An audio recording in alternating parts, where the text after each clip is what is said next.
ভার্সিটিতে আমার সব বান্ধবীরাই টিফিন নিয়ে যায়, কিন্তু আমি এখন পর্যন্ত একদিনও নেই নাই। তাই ভাবলাম আজকে টিফিন নিয়ে যাবো। আর সকাল সকাল কিন্তু এই নুডলসটা রান্না করাই তাড়াতাড়ি হয়, একটু বেশি করেই রান্না করছি। বাসায় তাস্তিমরি দিয়ে গেছিলাম, আর হচ্ছে আমার বান্ধবীদেরও সবাই ট্রাই করামো। আর এদিকে কিন্তু আমি আমার পানির বোতলে পানিও নিয়ে নিছি। সকালে ঘুম থেকে উঠার পর আমি একটু তাড়াহুড়ার মধ্যেই থাকি। বাস যদি কোনো কারণে মিস হয়ে যায় তাহলে আমার আবার আলাদা করে যাইতে হইব, যেটা কিনা আরেকটা প্যারা। ভার্সিটিতে আসার পর কিছুক্ষণ ওয়েট করছি, এর মধ্যে উপমাও আসছে, কিন্তু ফারিয়া মিসিং। ফারিয়া আরো কিছুক্ষণ পরে আসবো। উপমারে দিয়ে প্রথমে ট্রাই করাইছি, ও আবার খাবারের টেস্ট ভালো বুঝে, তার জন্য ওরে দিয়ে ট্রাই করাইলাম। আর আজকে চাউমিনটা নাকি নুডলসটা নাকি বেশি মজা হয়েছে। ওয়ান ডিশ পার্টিতে চাউমিন রান্না করে নিছিলাম, ও বলতেছে ওই দিনেরটার থেকে বেশি আজকেরটা মজা হয়েছে। আর এই যে দেখেন আমার এক ফ্রেন্ড অ্যাসাইনমেন্ট করতেছে, বাসে একটা অক্ষর পড়ে না, ভার্সিটিতে এসে সব পড়া পড়বো। এখন হচ্ছে গিয়ে বিনু ট্রাই করব, ও সব থেকে বেশি এক্সাইটেড ছিল। আর মূলত আমি বিনুর জন্য আজকে রান্না করছি। সকালবেলা উঠে আমি রান্না করা একদম আমার ভালো লাগে না, ঘুমিয়ে আমি কিছু দেখি না। ডিশ পার্টিতে যে চাউমিন রান্না করছিলাম ওইটা বিনু খাইতে পারে নাই, তাই ও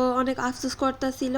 আর চাউমিন খাইয়া ক্লাস করার পর আইসা দেখি যে সিনিয়ররা পুরো ব্যাডমিন্টন খেলতেছে, তাদের থেকে চাই আমরাও কিছুক্ষণ খেলছি। শীতের দিন কিন্তু ব্যাডমিন্টন খেলার মজাই আলাদা। আর আমরা ব্যাডমিন্টন খেলা শেষ করে ক্যান্টিনে আসছি। ক্যান্টিনে আসার পর এদিকে উপমা, তারপর হচ্ছে কি আমার আরো কিছু ফ্রেন্ডস আছে, সবাই মিলা মামারে ধরছে। মামারা বলতেছে আমাদের একটা পেজ আছে, ওইটাতে ফলো দেয়। সিটিতে আসতে আসতে অনেকটা লেট হয়ে যায়, আর এত ক্ষুধা লাগে। আজকে দুপুরে কিন্তু পুঁটি মাছ ভাজা ছিল, তারপর হচ্ছে গিয়ে বাঁধাকপির ভাজি, তারপর হচ্ছে ডাল, আর তার সাথে হচ্ছে চিংড়ি মাছের গিলু বুনা, সাথে আবার কই মাছও রান্না করছিল। আমার এত ক্ষুধা লাগছে, বাসায় আসার পরে আমি খাইতে বসে গেছি। এখন খাওয়ার পালা। আর চিংড়ি মাছের গিলু তো আপনাদের একদিন রেসিপি শেয়ারই করছিলাম। প্রথমে আমি বাঁধাকপি ভাজি নিছি। আমার বাঁধাকপি ভাজি কিন্তু ভালোই লাগে ভাতের সাথে, আর তার সাথে যদি মরিচ হয় তাহলে তো আরো ভালো। আর আজকে পুঁটি মাছ ভাজাগুলো এত মজা হয়েছে, টাটকা ছিল মাছগুলো। আমার যে কোনো মাছ ভাজার সাথে ডাল দিয়ে খাইতে অনেক ভালো লাগে। শেষে আমি আবার ডাল নিছিলাম। আর সন্ধ্যার দিকে আজকে স্যুপ রান্না করছিল না, বাইরে থেকে অর্ডার করে আনছে।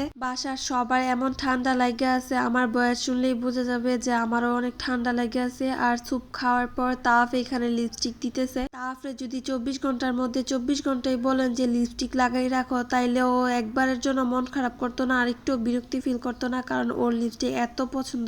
সুযোগ পাইলেই যে খালি লিপস্টিক দিয়া ফেলে। আমরা অনেকেই অনলাইন থেকে কোনো জিনিস অর্ডার করতে গেলে একটু দ্বিধায় থাকি, ভালো হইব কি না, খারাপ হইব, কিন্তু এই লিপস্টিকের সেটটা এত ভালো ছিল। আর আমি কিন্তু পেজের নামটা আমার পেজের ডিসক্রিপশনে লিখে দিব, আপনারা অবশ্যই দেখে নেবেন।